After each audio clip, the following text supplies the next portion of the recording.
안녕하세요, 여러분. 즐거운 주말입니다.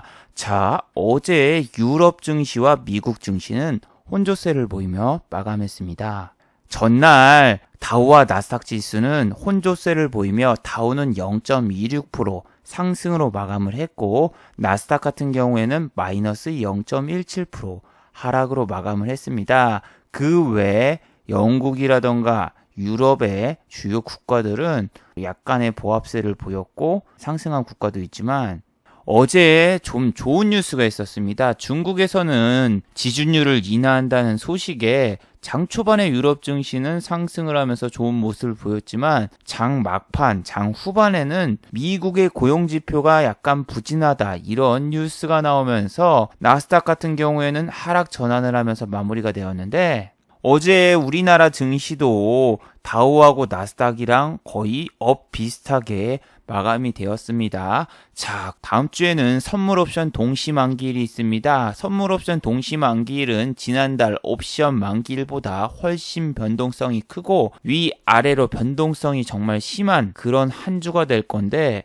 자, 다음 주에 우리나라 증시 과연 어떤 식으로 흘러갈까? 오늘 이 시간에 한번 알아보도록 하죠. 그럼 먼저 해외 시황과 국내 시황, 그리고 이번 주 특징주를 한번 살펴보도록 하죠. 먼저 해외 시황입니다. 자, 먼저 해외 시황입니다. 어제 다우 같은 경우에는 0.26% 상승으로 마감을 했습니다. 장 초반에는 중국의 지준율 인하 그 뉴스에 0.50까지 상승을 했었고, 그리고 장 후반에는 이제 미국에서 고용 지표를 발표를 했는데 고용 지표가 전체적으로 약간 부진했다, 그런 뉴스가 나오면서 나스닥은 하락 전환을 했고 다우는 상승분을 반 정도 반납을 하면서 마감이 되었습니다. 그리고 홍콩의 신용 등급을 한 단계 강등을 했습니다. 홍콩 증시가 상승을 하고 홍콩 송환법 철회가 되면서 중국의 위안화 절상이 되는 효과를 보이면서 중국 증시가 상승을 했고, 우리나라 환율도 같이 따라가면서 환율도 최근에 많이 내렸어요. 그런데 이렇게 홍콩 신용등급이 강등이 됐다면 홍콩 항생지수가 또 내리면서 위안화 절하 효과가 나오면서 다시 환율이 약간 오를 수도 있으니까 여러분 그런 거 꼭 생각을 해두시기 바랍니다. 그래서 어제 환율이 1190을 깰 뻔했는데 미국의 고용지표가 약간 안 나왔다, 그리고 저렇게 중국 신용등급 강등 저런 뉴스에 약간 또 올라가면서 1192로 마감이 됐습니다. 이 1192 같은 경우에는 우리가 올해 4월 달에 환율이 1190이었었는데 당시 환율 기준으로 당시에는 이 환율이 최소 1150 밑으로 내려가 주면은 그나마 좀 외국인의 수급이 어느 정도 들어왔었습니다. 외국인 같은 경우에는 수급이 저 환율에 아주 민감한 편이기 때문에 1150 이전에 같은 경우에는 그래도 좀 샀어요. 4월 달에 환율이 1150이었을 때도 계속 외국인이 샀었고, 기관은 반대로 4월 달에 오지게 팔았었죠. 참 웃긴 놈들이에요. 여기 보시면은 환율이 급등을 하자 외국인이 파는 게 아니라 기관들이 더 팔았어요. 기관들이 더 팔아가지고 참 당황스러웠던 적이 참 많았었는데, 그래서 환율이 좀 다시 1150 정도까지만 내려와 주면은 수급 개선이 잘 될 것 같은데, 환율이 또 40원이 내릴 수 있을까 이런 의문이 듭니다. 지금 나올 수 있는 호재는 거의 다 나왔다고 생각을 합니다. 홍콩 송환법 철회 일단은 반영됐고, 뭐 브렉시트가 연기됐다, 그것도 이미 반영이 됐고, 그리고 무역 협상 기대감 반영이 됐어요. 그러면 다음번에는 나올 수 있는 게 뭐가 있다? 예, 금리 인하. 금리 인하를 하면은 좀 환율이 내려가겠지만, 금리 인하를 안 하고 동결을 한다거나 아니면은 10월 달에 만약에 무역 협상이 그냥 아무런 성과가 없었다, 스몰 딜이라도 돼야 돼. 조금이라도 성과가 나와야 돼요. 조금이라도 좀 성과만 나와주면 좋을 텐데, 예, 과연 성과가 어느 정도 나올지 걱정이 됩니다. 여러분이 10월 달에 미중 무역 협상이 있다 이렇게 생각을 하고 계시는 분도 많겠지만, 그 전에 이달 말에 먼저 차관급 회담을 합니다. 예전 5월달도 마찬가지였습니다. 5월달에 원래 미중 무역협상이 이뤄지고 관세 보복을 철회할 거다 이런 뉴스가 나왔었지만 실질적으로 4월 말에 차관급 회담을 가졌는데 거기서 아무런 성과가 안 나오자 5월 달에 무역 협상 자체를 취소를 해버렸었던 게 바로 트럼프 대통령인데 이번에도 그런 식으로 나올 수도 있습니다. 차관급 회담에서 아무런 이야기가 안 나오고 그 다음에 이제 고위급 회담을 가진다고 해도 차관급에서 성과가 안 나왔으면은 또 만나기 전에 그냥 취소해버리면서 끝날 수도 있는 거는 머릿속에 꼭 기억을 해두셔야 됩니다. 왜? 지난번에 있었던 일이니까. 그래도 일단은 시간을 다음 달까지는 벌어놓은 게 상당히 우리 증시에는 긍정적이죠. 자, 여러분, 수요일이 되면은 올빼미 공시를 올리기 정말 좋은 날입니다. 뭐냐면은 악재 공시가 있으면 이날 6시에 딱 내보내면은 담당자가 그냥 휴가 가버리면은 다음날 뭐 전화를 해서 물어볼 수도 없고 그리고 1, 2, 3, 4, 4일 동안 이제 우리 증시도 안 열리기 때문에 이 추석이 끝나자마자 바로 막 폭탄 공시에 폭탄 매물이 나오고 그러는 경우가 상당히 많죠. 우리 설날과 그리고 징검다리 휴일에 메인 이벤트, 그게 메인 이벤트라고 볼 수가 있고 한미약품 같은 경우에는 올빼미 공시에 정말 대장주죠. 그래서 설날과 추석에 제가 한미약품 올빼미 공시 사건을 본 게 한 2번 정도 되는데 2번 다 정말 대박이었죠. 그래서 뭐 거래소에선 연휴 직전 올빼미 공시를 제재한다 뭐 이렇게 이야기를 하는데 과연 저거를 제재할 수 있을까요? 이 뉴스를 제가 자세히 살펴보니까 추석 전 3일 전까지 악재 공시가 있으면은 빨리 해라. 권고를 한 거예요. 강제를 할 수 없어요, 이거는. 빨리 해라 이렇게 기업에다가 통지서를 보냈다고 하고 뭐 예전에 올빼미 공시를 많이 했던 회사를 뭐 거래소에서 추려가지고 내겠다 이런 이야기인데 이거는 뭐 제재를 해서 벌금을 부과한다 뭐 그런 건 아닙니다. 왜냐하면 여기 5월 달에도 올빼미 공시를 점검하고 뭐 어떻게 하겠다 이렇게 했었는데 아무런 성과가 없었잖아요. 지금 9월인데 4개월 동안 아무런 성과가 없었는데 또 이번에 추석을 앞두고 립 서비스 하는 거 정도라고 생각하시면 돼요. 자, 그리고 지난 영상 9월 투자 매매 전략에서 가장 중요한 게 뭐다? 9월 증시 스케줄인데 옵션 만기일은 여러분이 알고 계신 이벤트고 다음 주 시작하자마자 애플의 아이폰 11이 공개가 됩니다.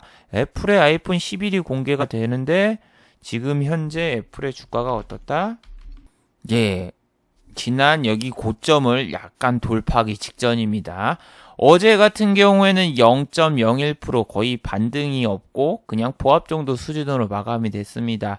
여기서 아이폰이 출시가 딱 되면서 오 대박 하면서 이제 뭔가 좋은 뉴스가 나오면 지난 여기 고점을 뚫고 이렇게 쫙 올라갈 수도 있을 것 같은데 아직까지 우리나라 뭐 애플의 부품주 시세는 많이 안 나왔죠. 지난번에 우리 지수가 오르면서 같이 따라 올라가면서 뭐 BH 같은 애들은 오르긴 했지만 아직까지 뭐 대시세가 나오거나 뭐 그런 게 아니죠.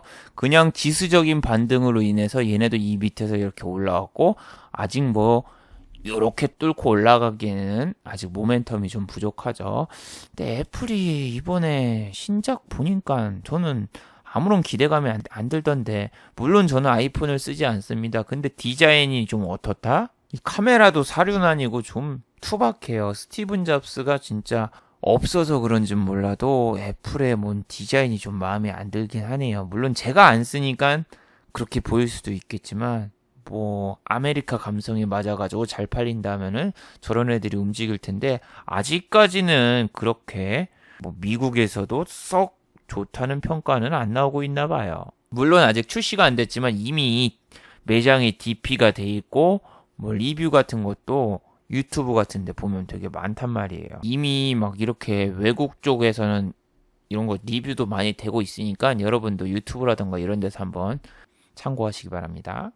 쟤네가 좀 올라가주면은 나스닥 지수도 같이 올라버리는데 아직까지는 애플이 그렇게 힘을 쓸 것 같지는 않아요.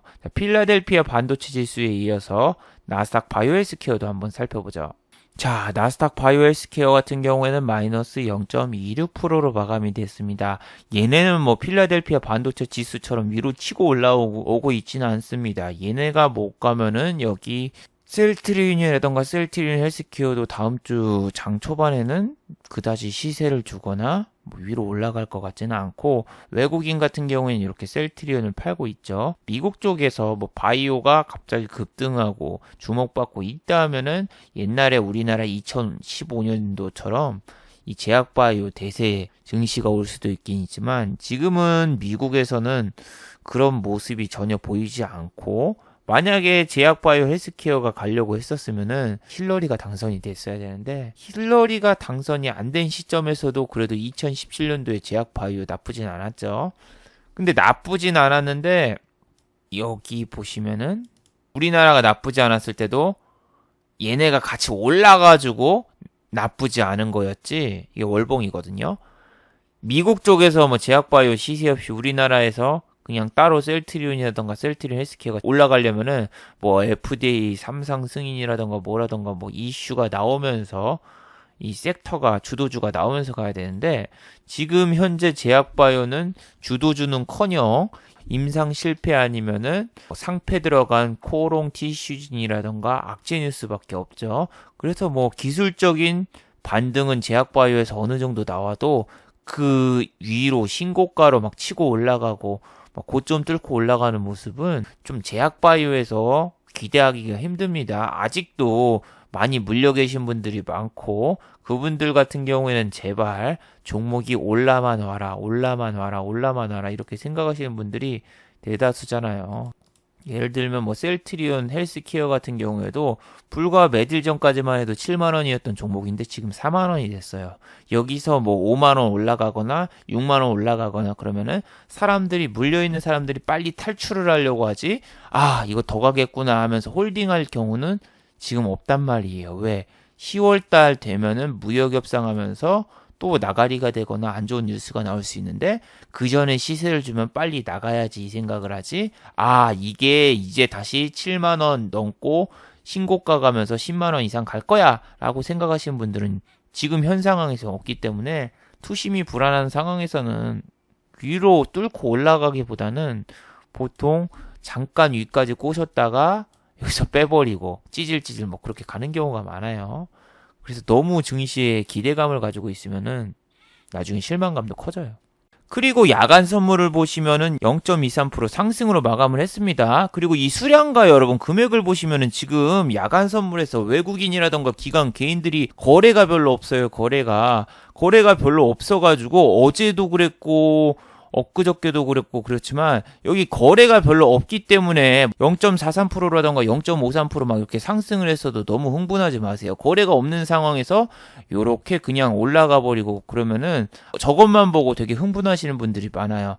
그리고 지금 우리 코스피라던가 코스닥 거래 대금도 보시면은 3조 원대. 거래가 좀 씨가 말랐어요. 물론 추석도 앞둔 게 있지만 어제라던가 최근에 이렇게 거래량 터진 게 이렇게 급락 나왔을 때보다 오히려 거래량이 적잖아요. 오히려 내려갈 때보다 올라갈 때가 거래량이 너무 적게 터져 있어가지고, 거래량이 많이 안 붙어버리면은 무슨 상황이 벌어진다?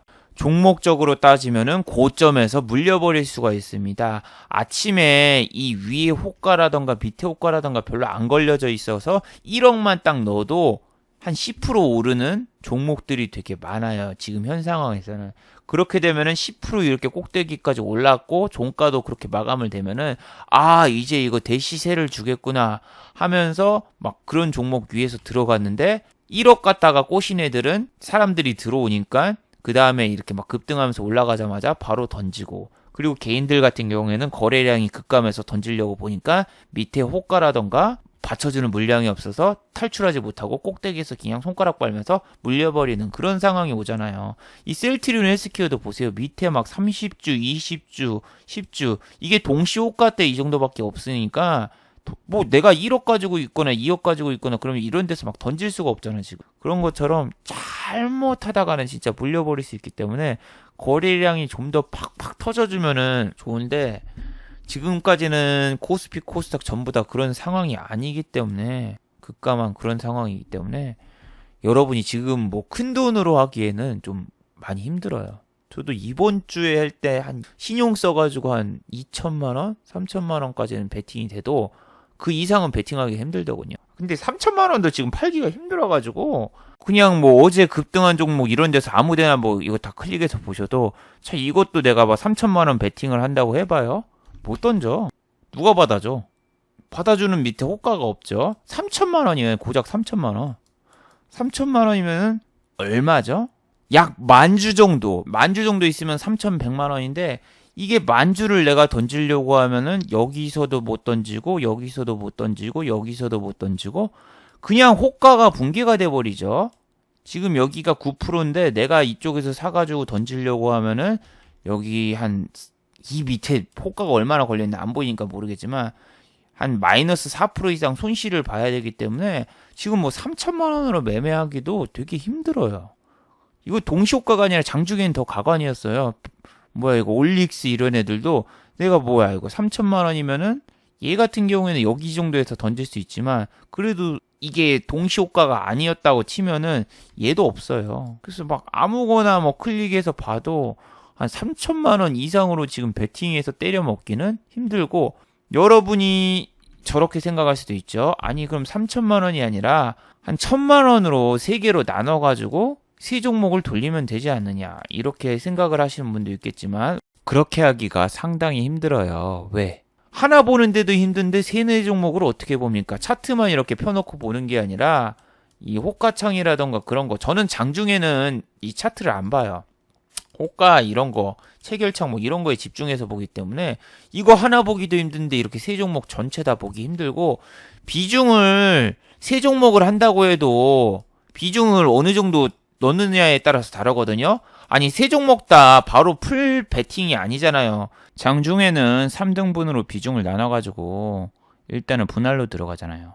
비중을 3개로 나눠가지고 여기서 샀다가 여기서 샀다가 뭐 여기서 샀다가 이런 식으로 막 나눠가지고 산단 말이에요. 근데 어느 종목은 내가 비중이 3번이 다 들어갔고 어느 종목은 비중이 1밖에 안 들어갔고 그러면은 여기 3개가 다 들어간 종목에다가 집중해서 봐야 된단 말이야. 근데 얘가 갑자기 막 올라가거나 얘가 갑자기 막 급락하거나 그러면은 이거 보면서 이것까지 보려면은 너무 머리 아프고 그만큼 멀티태스킹이 좀 안 돼요 생각보다. 물론 그렇게 뭐 여러 개 종목 돌리면서 멀티태스킹으로 다다다다다다다 하시는 분들도 있겠지만 그냥 평균적으로 보면은 저처럼 하시는 분들이 많다는 얘기죠. 그리고 확률 싸움이에요 여러분. 3종목을 샀는데 3종목이 다 오를 확률보다 한 종목을 샀는데 한 종목이 오르느냐 내리느냐 그 확률이 훨씬 더 높죠. 내가 어제도 이야기를 했지만 어제 같은 경우엔 장 시작하자마자 1000종목이 올랐어요. 9시 시작하자마자 1000종목이 올랐는데 9시 3분 되니까 일단 100종목이 나가리가 됐죠. 900종목으로 줄었죠. 그리고 이제 한 1시간 정도 지나니까 600종목이 하락을 해버리면서 어제 어떻게 됐어요. 코스닥 같은 경우에는 449종목이 오르고 751종목이 내렸단 말이에요. 장 시작하자마자 내가 막 시초가 매매로 3종목을 다다다다닥 매매를 했는데 내가 아무리 못해도 2종목 정도, 최소 1종목 정도는 여기 하락에 들어가 있지 이 상승의 3종목이 다 살아남았을 확률은 없단 말이에요. 하지만 내가 한 종목을 어떻게 딱 샀어.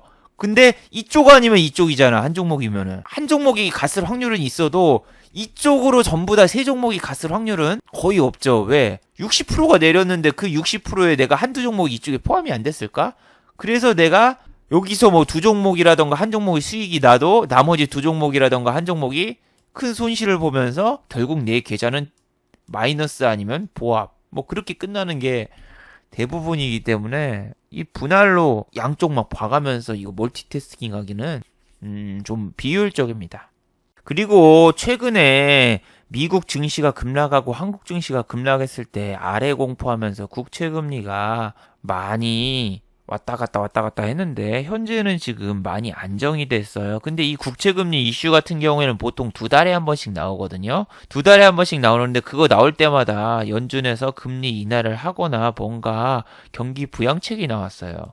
그런데 지금 같은 경우에는 뭐 그런 현상을 안 보여주고 있기 때문에 만약에 저 아래 공포하면서 또 국채금리 역전이 나온다. 그러면은 여기 9월 달에 9월 17일 FOMC 회의에서 금리 인하를 추가로 더 할 수 있는 그런 조건이 만들어지기 때문에 그런 경우 우리가 여기에서 여기 이 사이에 아래 공포도 하면서 장단기 국채금리가 역전이 된다 하면은 갑자기 또 금리 인하가 될 수가 있어요. 만약 안 나온다면은 금리 동결이나 금리 인하를 해봤자 25bp겠지만 장단기 국채 금리가 역전 현상이 또 나온다면은 50bp 정도는 뭐 오를 수 있다고 보고, 자, 그리고 국내 증시를 한번 살펴보죠. 국내 증시 코스피 코스닥에 관한 사항은 어제 올렸던 여기 영상 코스피 2000에서 기관은 매도, 코스피 발목을 잡는 기관들, 이 영상을 참고해 주시길 바래요. 그리고 어제 갤럭시 폴드 관련주 중에서 조정을 준 종목도 있었지만 신규로 좀 부각받는 주식이 있었어요.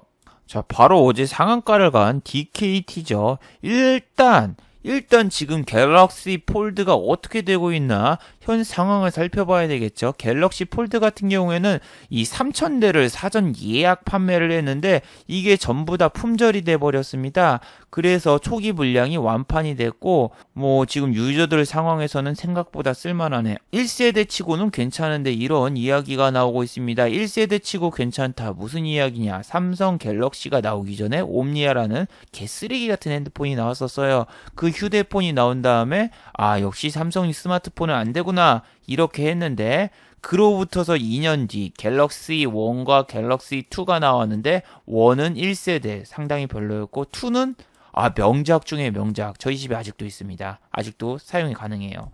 명작 중에 명작 해서 사람들이 이런 얘기가 있었죠. 믿고 거르는 1세대. 그래서 초창기 옴니아라던가 이 갤럭시 같은 경우에는 정말 별로지만 두 번째 나오는 건 쓸만하다. 그런데 갤럭시 폴드는 이번에 새로 나오는 제품이고 1세대이기 때문에 사람들이 상당히 걱정이 심했고, 1세대가 이게 원래 4월 달에 출시하기로 했는데 이 유튜버들한테 휴대폰을 한번 써봐라 이렇게 나눠줬는데 그 유튜버들이 상당히 불만이 많았고, 이 보호필름처럼 보이는 필름이 화면이어가지고 사람들이 보호필름인 줄 알고 다 뗐는데 그게 액정이어가지고 작동이 안 돼가지고 불만을 토로했고, 삼성에서는 다시 재생산을 하면서 어제 출시가 된 거죠.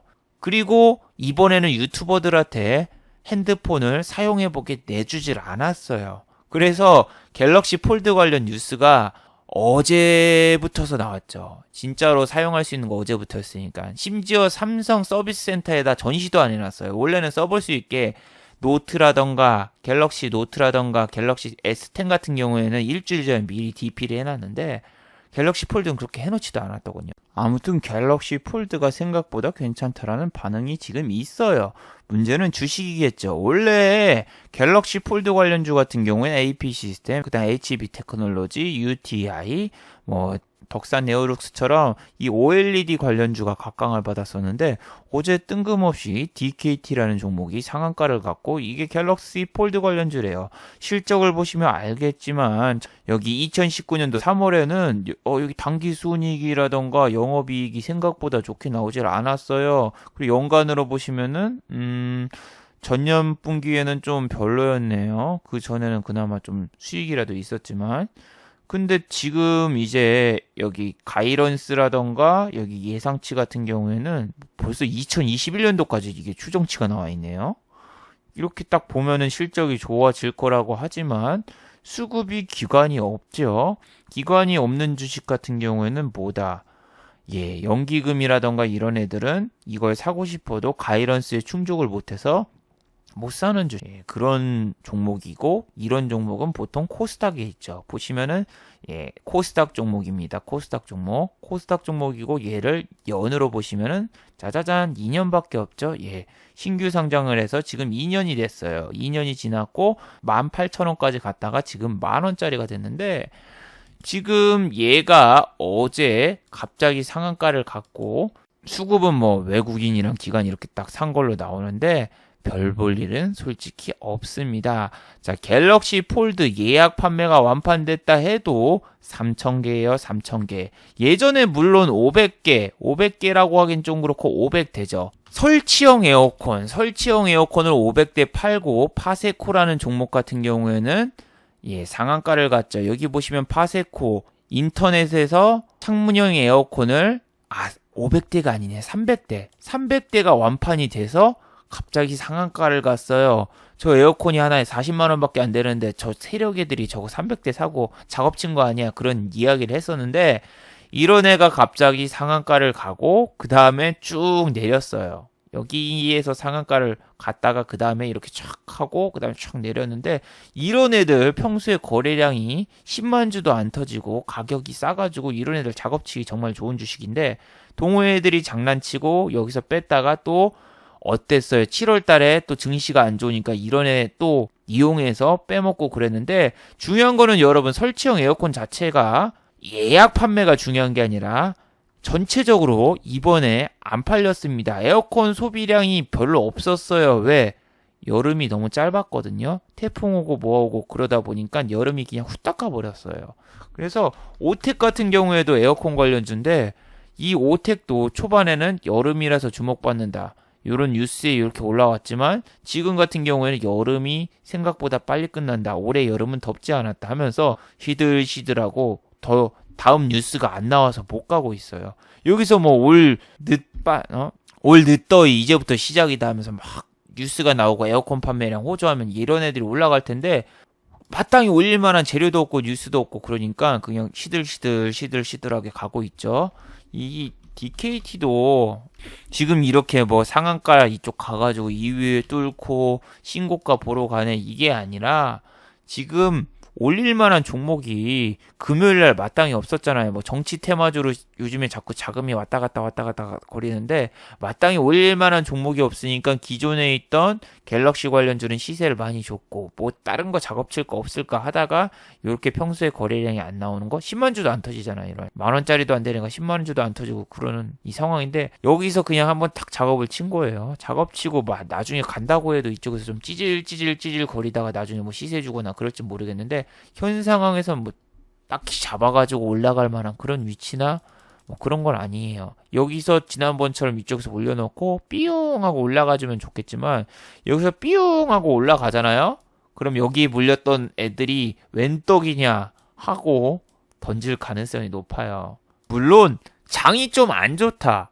막 장이 막 어제처럼 막 400종목 오르고 700종목이 내린다. 그럼 이런 애들이 좀 시세를 좀 더 줄 확률이 높지만 그냥 평균적으로 한 3일 전 목요일처럼 막 엄청나게 장이 좋아가지고 우리나라 막 오르는 종목이 1000종목 가까이 되고 내리는 종목이 100종목, 200종목밖에 안 된다.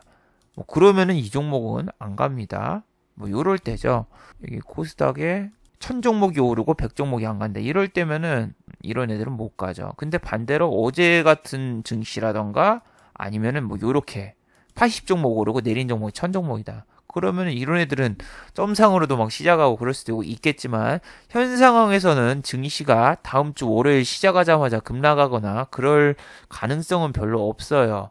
여기 S&P 500이라던가 뭐 이런 애들도 뭐 그렇게 나쁘지 않았고 야선도 나쁘지 않았고 달러도 현재 그렇게 진정세를 좀 보이고 있는 상황이니까 시작하자마자 뭐 85종목 오르고 1000종목 내린다. 그럴 리가 없어요.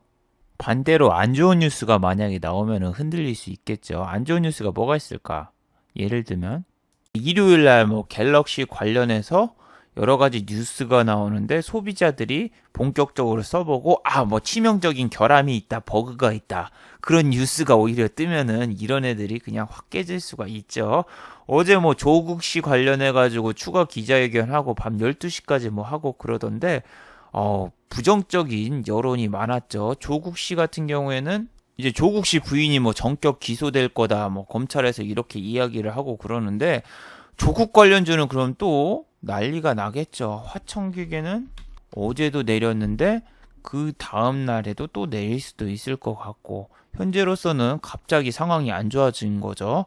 여론조사에서 긍정적인 여론이 조금 늘었다 해가지고 그 다음날 이렇게 상한가를 한 번 더 보냈었지만 그 다음번에는 딸의 논문 조작이 확정이 되고 논문을 취소하겠다. 그 뉴스가 나오면서 이렇게 쑥 빼지고 그랬는데 이 정치 테마주 형식을 가진 주식들은 저런 뉴스 하나에 흔들리니까 정말 조심하세요. 나 근데 왜 요즘에 갑자기 정치 테마주로 가는 거지? 뭐 유시민 씨 관련주도 그렇지만 시간외에서 지금 뭐 써니전자가 급등을 했어요. 시간외에서 지금 써니전자가 갈 만한 이슈가 뭐가 있어요? 이거 안철수 테마주인데 써니전자 안랩 뭐 안철수 관련주인데 아니 아무런 시간에서 이슈가 없는데 얘가 갑자기 시간외에서 거래가 착 들어더니 5% 이상 이렇게 상승하면서 올랐어요.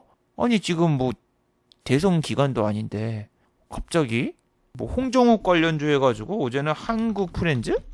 아니 뭐 KNM 붙어서 정치 테마주가 갑자기 막 올라와요. 얘도 어제 상한가 가고 그랬는데 얘는 모르겠어요. 아직까지 뭐 홍정욱 관련주란 주가 이야기가 있고 뭐 그런데 오른 이유가 없어. 왜 오른지도 몰라요. 개인 동호회 애들이 지금 이거 갖다 장난쳤나? 이런 생각밖에 안 돼요. 전혀 뭐 이상한 자리에서 갑자기 뿅 하고 올라가 버렸는데 아무런 뉴스도 없고 그냥 정치 테마주 성격을 가진 애들이 요즘 갑자기 올라오고 있어요.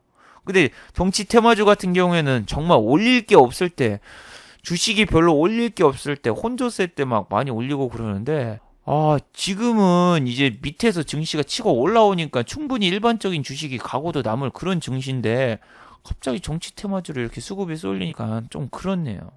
그래서 얘라던가 뭐 예림당 이런 애들 별로 여러분 신경 쓰지 마세요. 예림당에서 뭐 시간에서 뭐 별 반응은 없었는데 여기서 진짜 막 상한가 보낼 것처럼 갑자기 쭉 오르더니 싹 빠지는데 왜 이런 애들 갖다 지금 장난치는지 모르겠어요. 항공주는 지금 안 됩니다. 일본 불매운동 때문에 지금 힘들어.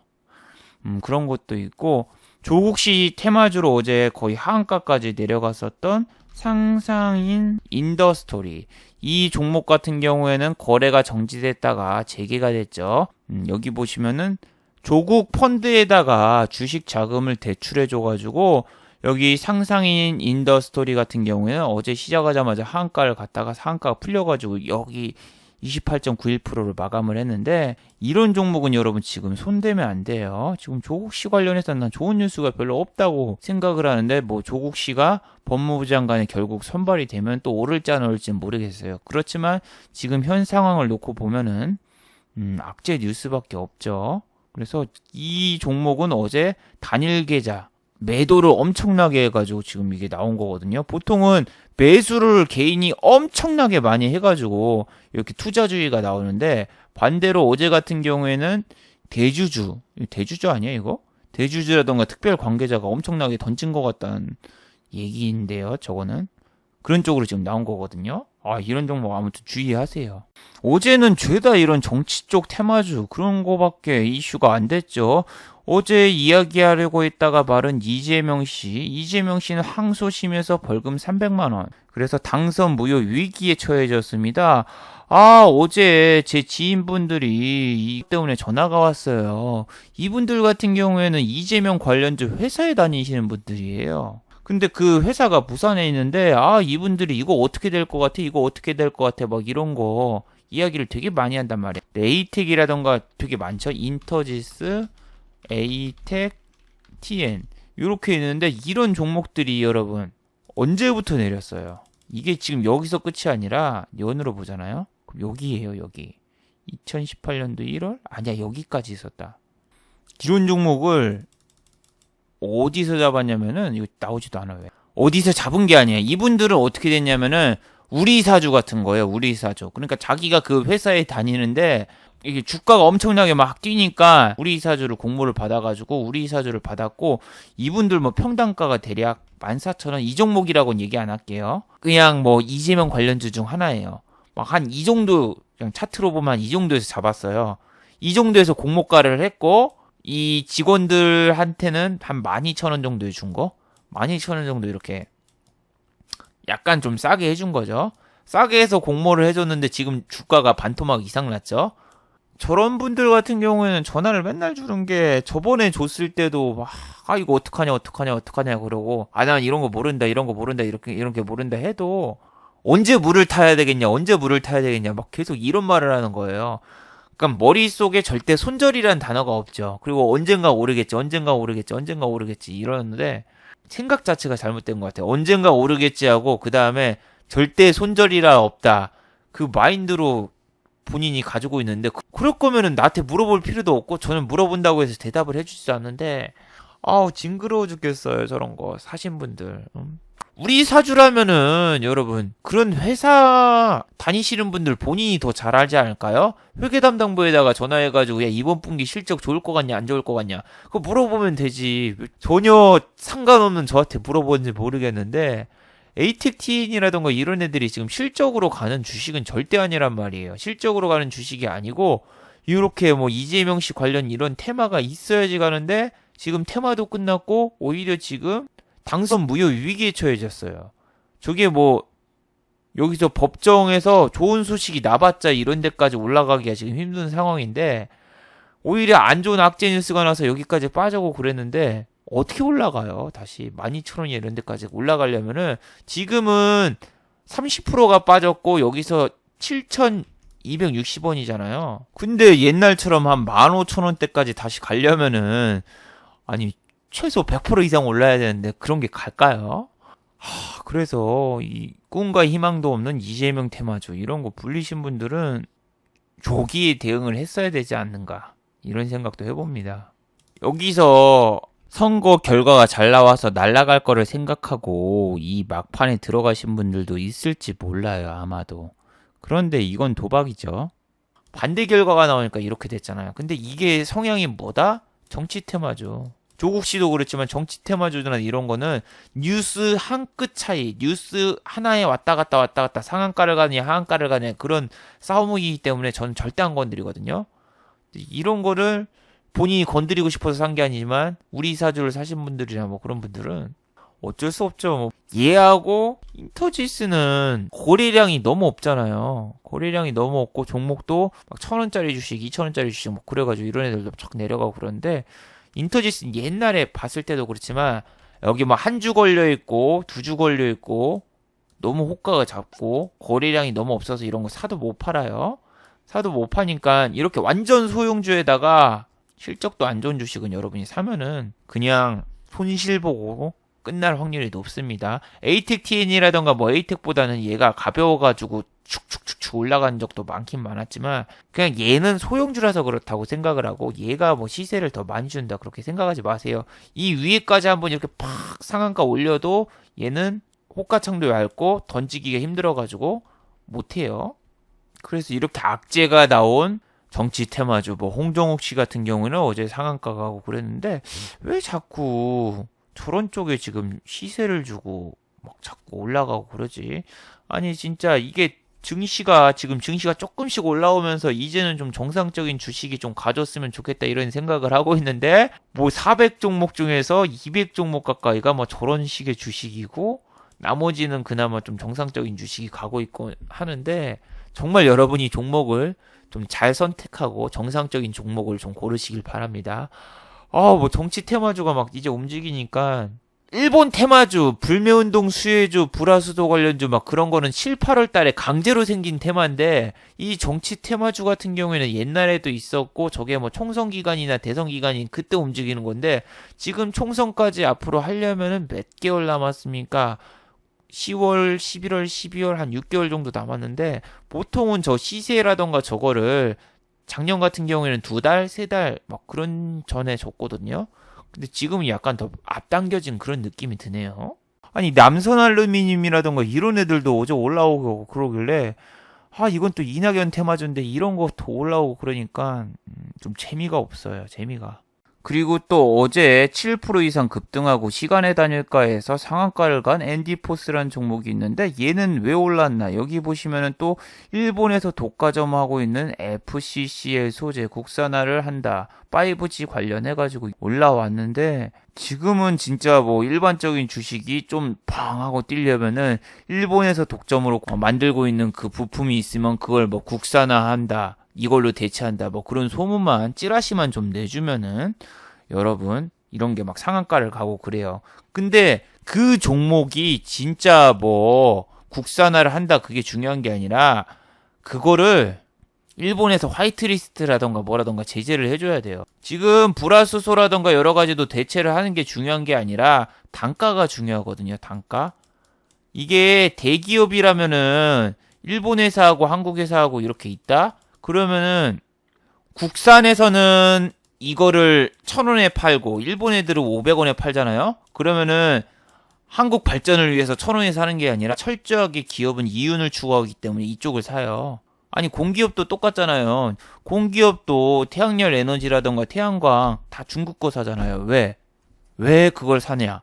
중국게 싸고 그리고 한국에서 그 대통령이랑 뭐 다 그렇게 이야기 하잖아요. 공기업 방만 경영 줄여라. 소재라던가 뭐 그런 거 뭐 줄일 수 있는 거 다 줄여라 해가지고 중국 거 쓰잖아요. 뉴스 찾아보면 나오잖아요. 한전 같은 경우에는 중국산 패널을 쓴다.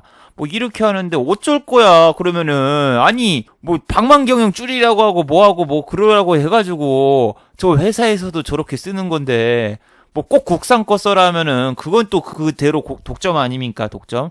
한국 것만 써라 하면은 그 기업에서는 단가를 오히려 올려버려가지고 법으로 정하거나 저렇게 정부에서 말해보면은 더 비싸게 받으려고 하는 게 더 많은데 그래서 소재 같은 게 이게 국산화가 된다고 해도 대기업이라던가 국내에서 써주느냐 그리고 이 중소기업 같은 경우에는 여기 대기업에서 납품을 하다가 대기업에서 납품을 안 받겠다면 여긴 도산을 해버려야 돼요. 그래서 이 중소기업 같은 경우에는 어떻게 해야 되냐면은 이거를 소재를 세계화로 해가지고 전 세계에다 수출을 해야 되는데 이 소재라던가 저런 거 뭐 하는 데는 보통 일본이라던가 다른 나라들이 뭐 다 판매처를 뚫어놔가지고 뚫기가 힘들단 말이에요. 불화수소도 그렇고 뭣도 그렇고. 그래서 우리나라에서만 하는 게 아니라 다른 나라에서 그거를 이제 사줘야 되고 경쟁을 해야 되는데 그게 힘든 거지. 뭐 개발했다 어느 정도 이제 이룬다 해서 그게 상용화가 되기까지는 시간도 많이 걸리고 돈도 많이 들고 뭐 그럽니다. 그리고 그냥 단순하게 생각해 보세요. 작년에 이렇게 당기 순이익이 마이너스 100억이 넘는 이런 회사 보고 아, 이 회사 정말 이거 소재를 이제 만들어가지고 일본과 경쟁을 한다고? 대단한데 하면서 사기보다는 그런 대단한 기업을 왜 연기금은 한 번도 안 사고 이 다른 기관 애들은 한 번도 안 샀을까요? 이 실적에 문제가 있거나 그런 회사는 일반적인 연기금이라던가 아니면 투신 이런 애들이 못 산다고 몇 번이나 얘기를 했죠. 그래서 여러분 그냥 저 뜬 소문에 그냥 뉴스 보고 아무거나 그냥 막 사지 마세요. 시간의 상한가 같다 뭐 이게 사는 게 아니라 저거 아침에 꼬셔놓고 이런 데까지 막 아침에 꼬셔놓고 돌파시켜놓고 던져버리면은 그 다음엔 뭘로 할까요? 그 다음에는 또 다른 이슈가 뭐 생기고 그래야 되는데 다른 이슈가 생기기 전에 3분기 실적 발표가 먼저 하지 않을까요? 그 실적으로 또 빠져버리면은 어떡하죠? 아직 물론 실적 발표 기간까지는 한 달 넘게 여유가 있으니까 그 전까지는 뭐 꼬시고 던지고 그럴 수가 있지만 내가 끄트머리에서 이런 데서 물려버리면은 탈출할 수 있는 방법이 없죠. 저는 만약에 물리더라도 실적 발표 기간이 좀 다가오고 있으면 좀 더 끌고 가보거든요. 왜냐면 실적 발표 기간 중에 탈출이라도 한번 할 수 있게 해주거나 손절을 해도 좀 손실폭을 줄일 수 있게 그래서 그런 종목 위주로 해가지고 비중을 진짜 크게 때려도 좀 안심을 하고 있어요. 근데 완전히 잡주를 때려버리면은 그 다음날 악재 뉴스 뜨고 하한가 가고 그러면은 견딜 수가 없고 그 한 방에 무너지는 경우가 되게 많거든요. 일반인들이 되게 많이 그래요. 그래가지고 재료도 약간 있고 모멘텀도 약간 있고 그 다음에 실적은 좋을 것 같다. 이런 식으로 여러분이 주식을 좀 찾는 게 좋습니다. 그런 종목 많지 않아요 라고 하시면은 많지 않아도 그런 거를 찾는 게 좀 주식을 안전하게 하는 그런 방법입니다. 일단은 단연간 주식시장에서 살아남은 다음에 뭐 잡주를 때리거나 그 다음에 뭐 급등주를 때려보거나 뭐 그래야지 지금 뭐 주식 경력도 짧고 그리고 실력도 별로 없고 수익도 못 내는데 다 뭐 급등주에서 한번 먹고 그 다음에 그 돈 갖다 다시 투자해서 돈 2배로 날리고 레버리지 써서 오히려 빚쟁이 되고 그러시는 분들이 대반입니다. 그래서 저는 지금 이거를 몇 년 동안 올렸죠. 한 3년 동안 올렸는데 초창기에는 저 매일 하루도 빠짐없이 매매 다 했었고 쉬지도 않았어요. 단 하루도 쉬지도 않았고 지금 지수가 이렇게 1800 찍고 지금 이렇게 올라온 이런 상황이지만 옛날에 저는 1800대 그러던 때도 저 하루도 빠짐없이 매매하고 그랬었다니까요. 이렇게 막 지수가 안 좋고 막 계속 내려가던 그 시점에도 하루도 빠짐없이 이렇게 막 매매하고 거의 매매 중독 수준으로 하루에 막 10종목 매매하고 그러던 시절이 있었다니까요. 2016년도 2월이라던가 이럴 때. 2년 전까지만 해도 맨날 스캘핑하고 뭐하고 막 다 해서 막 매매하면서 막 초반에 다 깨지고 뭐하고 복구하고 다시 하고 막 이렇게 하던 그런 시절이 있었단 말이에요. 근데 지금은 뭐 한 달에 매매해봤자 4번, 5번? 4번, 5번이 뭐야? 4일, 5일? 이 정도만 하고 안 하고 그러는데 저게 비효율적이라서 안 하는 겁니다. 저게 비효율적. 하루에 10번, 20번 매매하고 그리고 수익 크게 올리고 그러는데 반대로 잡주 들어가가지고 하한가라던가 뭐 갑자기 이상한 거 공시 떠가지고 또 깨지고 그럼 그 다음날 또 복구한다고 다시 장이 들어가서 열심히 하고 그 다음달 복구를 시켜. 복구시키면 뭐해? 본전인데. 차라리 시작 자체를 안 했으면은 돈 날리지도 않았을 텐데 하면서 후회하고 또 다시 돈 벌려고 들어갔다가 뭐 했다가 다시 막 하고 왔다 갔다 하잖아요.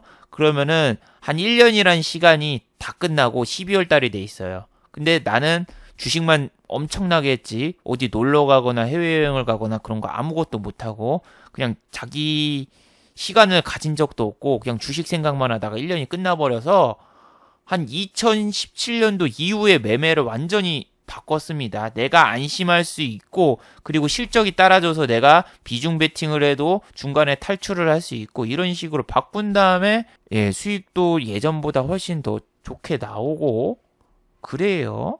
그래서 예전에 이렇게 올렸던 영상 같은 걸 봐도 비중 베팅을 이렇게 막 때려도 이게 실적이 좋게 나왔고 아니면은 어닝 서프라이즈가 나오고 뭐 나오고 해서 실적으로 다 베팅을 때렸지 뭐 뉴스 뭐 일본 국산화 대체품 뭐 저런 식으로 뜬소리 같은 거에는 저는 막 베팅을 때린 적이 없어요.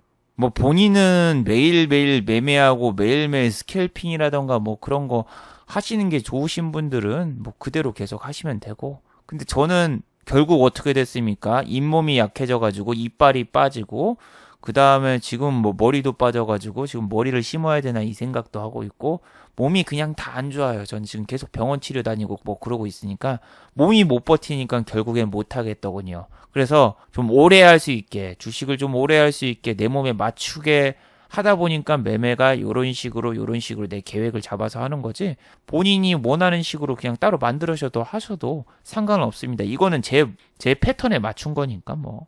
자, 마지막으로 한번 정리해 보도록 하죠. 미국과 중국 고위급 회담 전에 차관급 회담에 주목을 해보도록 하죠. 2019년도 4월 올해죠. 차관급 회담이 먼저 있었어요. 미국과 중국의 고위급 회담 전에 차관급 회담이 먼저 있었어요. 근데 여기 차관급 회담에서 나가리가 돼버리니까 고위급 회담은 열리지도 못하고 취소가 됐습니다. 그렇기 때문에 9월 말 미국과 중국의 차관급 회담의 결과를 한번 주목해 보도록 하죠. 두 번째 추석 전이라고 하면 그 붙인 게 그 전이 아니라 추석 하루 전 올빼미 공시에 주의를 하도록 하죠. 이번 주 수요일 장이 끝나고 악재 공시를 내는 기업이 있을 수 있습니다. 추석 때마다 장이 안 열리기 때문에 일부러 악재 공시를 내놓는 그런 악성 기업이 많아요. 특히 한미약품 같은 경우에는 뭐 적자 회사가 아니죠. 그런데도 항상 올빼미 공시를 내놓던 적이 많습니다. 그런 것처럼 뭐 이런 거야 뭐 코스닥 적자 기업이나 내놓은 거지라고 생각하고 방심하고 있지 말고 일반적인 기업도 항상 악재 공시를 그럴 때 낼 수 있다. 이렇게 생각하시면 됩니다. 자, 유튜브 광고도 끝까지 시청해 주시면 정말로 고맙겠고 좋아요와 구독하기도 많이 눌러주시면 정말로 고맙겠습니다. 일단 주말은 안심하면서 주식은 잊고 안심하면서 한번 보내보도록 하죠. 자, 다들 수고하셨고 즐거운 주말 되시기 바랍니다. 수고하셨습니다.